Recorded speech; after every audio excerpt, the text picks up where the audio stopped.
Hey everyone, Tech here. Welcome to Tech's Tavern. Grab a brew, pull up a chair, and let's continue our Let's Play for Crusader Kings 2 Croatia. And this will be a pretty pivotal bleh. You can tell I'm recording this in the morning and I can't speak properly. Episode in that, in the last episode, as you guys will all recall, Ash finally passed away. Ash was a great ruler. In this series. He actually was the one who pulled Croatia together. The first king, Dimitar, he kind of set up all the groundwork, but just didn't quite live long enough to finish it. But Ash was able to finish and get Croatia down here. Then eventually, after repeated attacks from Hungary on us, he finally took the war to Hungary, and we took Hungary. So as you can see, that's how Croatia is so large now, and Serbia. Now Lucas has taken over, and currently, as you can see here when I hover over him, he did successfully hold on to all three of the king titles. If we look into our laws here, we'll check each one of them just to double check here. Somebody mentioned it last episode, but I was pretty sure I hit them all. Croatia, we have Lucas is the front runner there. For Hungary, Lucas also has it. And then for Serbia, it's kind of a split vote right now, but so basically I guess he wins a tie. So these guys will eventually come around, and I'm sure a lot of things will change over the course of time because Lucas is only 36 right now, so we should get at least a good 20 years before anything potentially happens, hopefully. So we're in good shape there. However, our bigger problem now is that since he took over, and Lucas doesn't really have he doesn't have as good a traits as either of the prior kings. I mean, he does have a few bad traits, as someone mentioned, and you know, if you guys watch this whole series, you know that Lucas did mentor under Ash, who had great traits, and he got some of the good ones like kind and humble and stuff through there, but you can't control everything, and he picked up some of these like the wrath and the paranoid and slothful. Some of those he picked up during the 20 years he was on his own, I believe. I think one of them I do slightly recall. I think wrath maybe came from an event that just we rolled bad on, and that just, hey, you know, whatever. So you can't always control and have your king come out with absolutely perfect stats, even if you mentor them. It just doesn't work that way. It's not guaranteed. So because of that, we have some vassals who are definitely not with the program, as you can see here. Now, and some of them we're losing money because of, and those are the ones we need to definitely address. You know, like this guy here. Yeah. So if you look at this, one little tip here is if you look at this, you can see the level of revolt chance. So like you can see 78% there for Scylla. She's the highest one liable to revolt. Some of the ones in the single digits, you know, for the purpose of having so many, we can ignore like the 5% one, the 8% one, and the 11% one. Although the 11% one I think is costing us some money. But what we need to do, and I think I just kind of sat here for a few minutes before I started, and I'm sure some of you will totally disagree, is I think what I'm going to try to do is I'm going to go ahead for right now, just so we don't get a huge revolt, because my biggest fear right now is like Scylla will start a revolt, and then 2/3 of these guys will all join in, and I'll have, you know, 1/3 of my nation revolting, and I really don't want to get into a situation like that if I can help it. So I think what I'm going to do is I have 366 gold. I'm going to try to go through, bribe the ones that are the higher numbers. The lower numbers, one or two of them, maybe give honorary titles, and try to get as many of them in the green as possible. See if that brings up our income then, and try to ride that for a little while. And then if we get a revolt from, like, say, Scylla, I'm going to go ahead and just put her down and be done with her, because she's been a pain for way too long now. So yeah. So if you click on this, one little tip here is you'll see as I hover on this, I don't know if a lot of people realize this, you can click this and kind of see the yellow name change.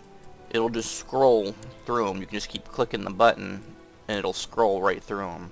So if you want to get to one of them in particular to work on, you can just sit here and click it like this. So for instance, the second worst one behind Scylla is Count Belnik of Gimmer. He's at a 44% chance of revolting. So we'll go to him first. Okay, and we'll look at some of his stuff here. He doesn't like the tax, he doesn't like the medium crown authority. He's a heretic? Oh, yes he is. Well, that's the big one.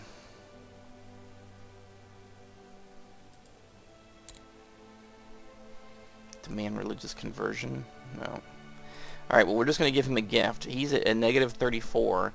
I can pay 36 gold and get 69. So then that should make the revolt risk completely go away for a while at least. And that's not that much to pay for that. Alright, so there's one taken care of. Alright, so we go back to the list. Let's go to the next worst one. The next worst one is this one at 29%. Hell, this guy's looks like he's about to die. I don't know if it's even worth bribing him. What's his major beefs? He wants Kingdom of Hungary. Well, that ain't happening. So let's see, how much is it to pay him off? 20. See, so that's not that bad to get 46. Well, that even won't even put him back in the green though, actually, will it?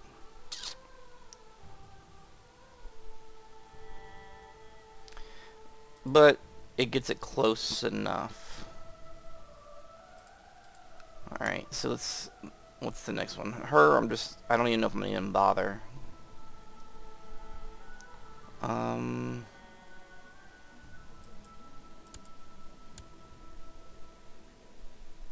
Okay, this guy... 67. It's getting a little pricier, but we'll go ahead and do it. I'm only going to do 2 more of them here, I think. And this one... 20 for 44. There we go. Now, there's one of these that I need... This guy here...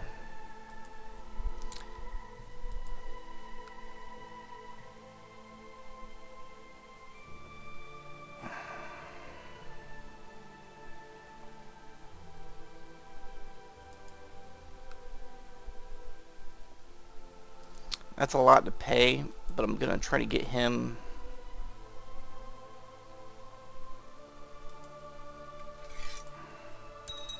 I'm trying to get him sorted because I think that'll help my cash a bit. Alright, let's let this run real quick for... Oops.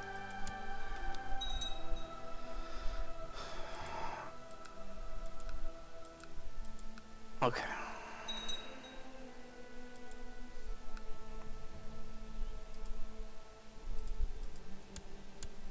Okay, yeah, whatever. Yep, there we go. Saw that one coming. Alright, let's pause for a second. So basically she doesn't have any help. At least not yet. It's just those two. So... Okay, on this part of the video, we are fast forwarding it, and you'll be able to see in the background, and I try to take some clips from it.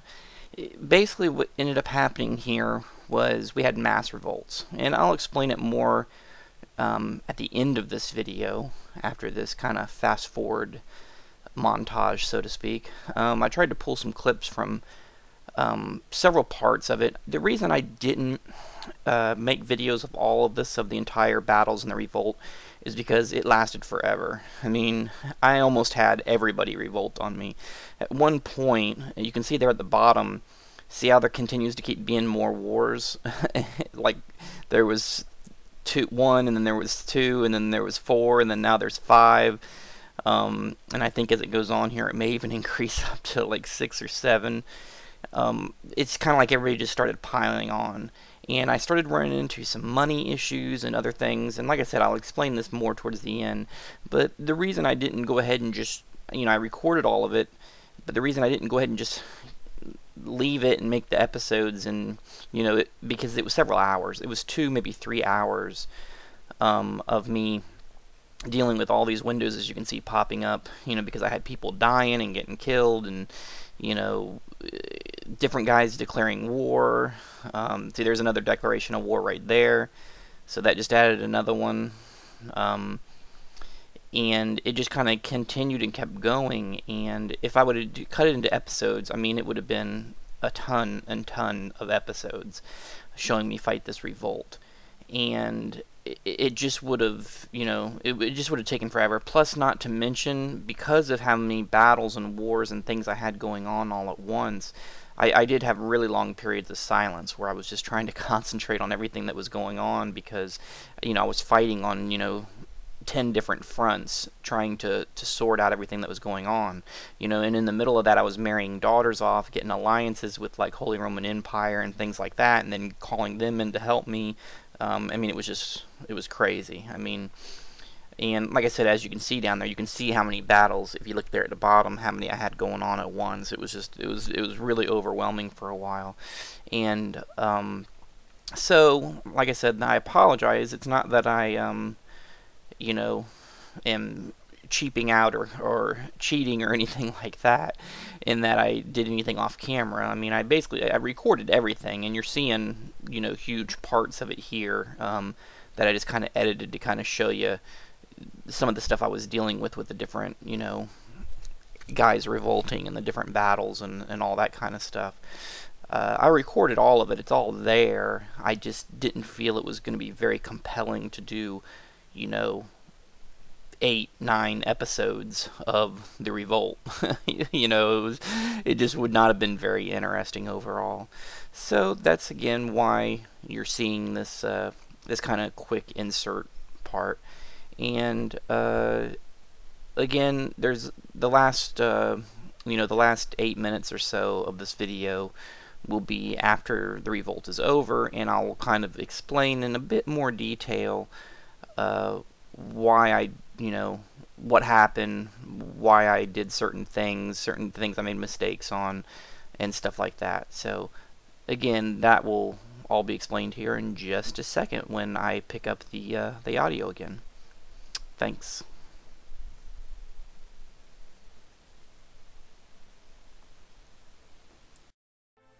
Okay, now I'm pretty sure what I'm going to end up doing with this video. As you can see, the wars are all over now, and I'll explain a couple of things that happened, but I'm sure what I'm going to end up doing is, I played for a long time fighting these revolts, and I knew there was no way I was going to put it into videos, because there was long periods where I wasn't talking, because it was just, there were so many things going on. Literally, I'm pretty good at talking while I got 1 or 2 things going on, even in a war, but I literally had like 8, 9 revolts going on at once, and it just took a lot of concentration for me to try to figure out, and even doing that, I still screwed up, as you can see here with the Wallachia thing, where I didn't jump on one quick enough and ended up losing it, so they got their independence. So I did screw up once.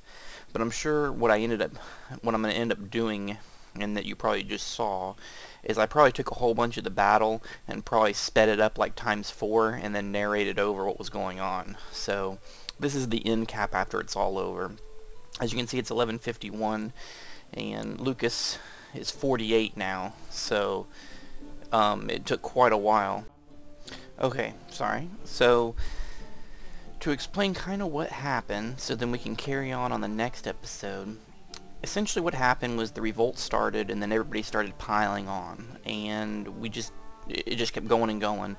On top of all of that, a couple little side things that happened was, I believe, well, I married, one of my daughters married into the Holy Roman Empire, and so I went ahead and took advantage of that and was able to get their help a little bit. So they actually sent some troops to help, and also the King of Sweden sent some troops to help.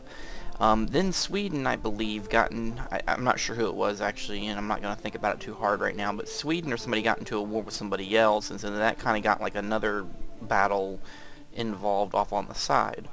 But I had about 8, 9 various dukes and whatnot all just started piling on in the war against me.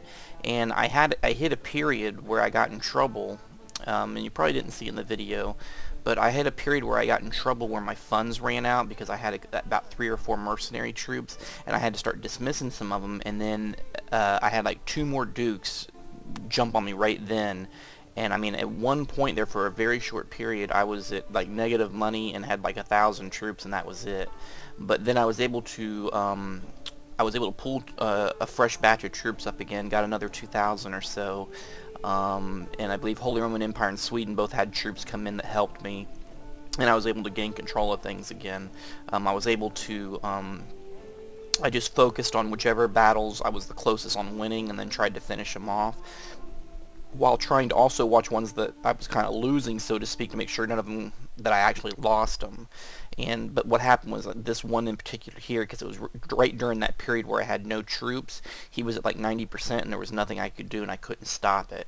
Sorry, another interruption I had to edit out there.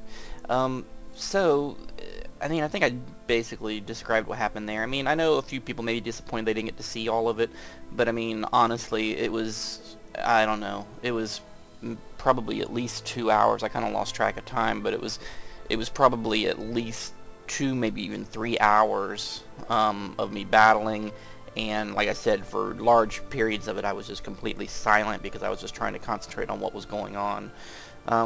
But we won and pulled out of it, and as you can see here, we basically came out of it with everything except for these 2 counties here of Wallachia, where, like I already explained what happened. So one of our first priorities will be getting them back. However, I think we're in a truce until 1155, which is only 4 years, or yeah, 4 years away, less than 4. If we look at here real quick, I'll kind of show you what happened to a certain degree. As you can see, we have a lot less vassals in the red now, and all the ones that are in the red are all in prison. And a few green are even in prison. I think we have 6 prisoners, it looks like. And some of these, I think I will let them out just because they have a higher, a pretty good opinion.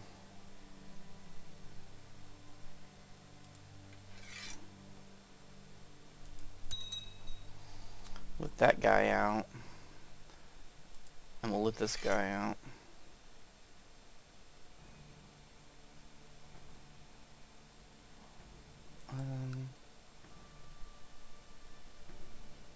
I don't need the money.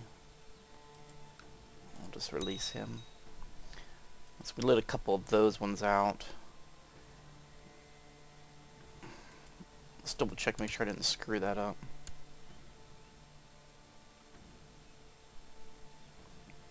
Okay, no. So we'll just leave those in for right now. So our first priorities, going forward now after all that big mess, our first priority is going to be to get these back. So we'll probably play until 1155, and then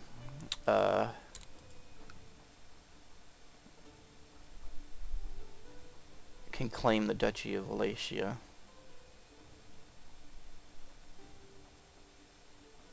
Yeah. See, if I try to do, there it is right there, it is to claim Wallachia, to take the whole thing. That's to take the individual ones.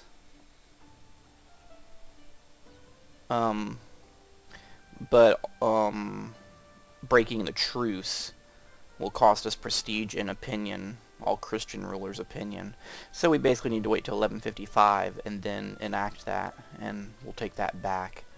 So that's kind of where we're at on the one little loss. But in general, we came out pretty good. Another little thing I thought I would share is during the course of the war, we actually lost one of our negative traits on Lucas, which is good. He had slothful, and we lost that because I guess he was so busy with running the war that he dropped that trait. So that was kind of cool, I guess. So really, like I said, we only have 2 guys in the negative now. It's a lot better than the 10 we had at the beginning of this video. So yeah, that's where we were at now. And we did burn through some time there, I believe. I don't remember exactly what the date was when we started, but I think he was like, what was he, like 36 at the beginning of this episode? So yeah, you know, we burnt through about 12 years there. So, so that's where we're at. And again, with the next episode, we'll return back to the normal pace episode where we stay and show everything, because we're not going to have any massive revolts like that again, hopefully. But we did squash the huge revolt and survived it. I mean, it was a little, I will be honest, it was a little touch and go there for a few minutes when I was out of money and no troops, and there was like 1,500 stack guys rolling around. But Holy Roman Empire did bail me out a little bit. They sending troops over helped. It helped them from, it helped for me, for the rebellers to not just totally take over everything. They slowed them down enough until I could do that. So, sorry, it was another interruption there. I keep getting them. But anyway, that is where we were at. And on the next episode, we will pick up with trying to get it to 1155 so we can take Wallachia back. And then we will look at what other opportunities, maybe to like Lesser Poland or something up here that we can expand into. But it seems like we got the internal, you know, the big thing with when a king takes over, the internal, you know, struggle. You know, we didn't have it with Ash. Ash was smooth. He just stepped right in and there was no problems. But then again, he was only dealing with like 5 counties as a duke. You know, he wasn't actually a king at that point. This is the first time we've actually been a king, and no less a king of 3 different countries. And you know, when he took over, there was a lot of bad opinion. So it seems that we have pretty much conquered that at this point, and so we will see how we can carry forward on the next episode. Again, thanks for watching, and we'll see you on the next one.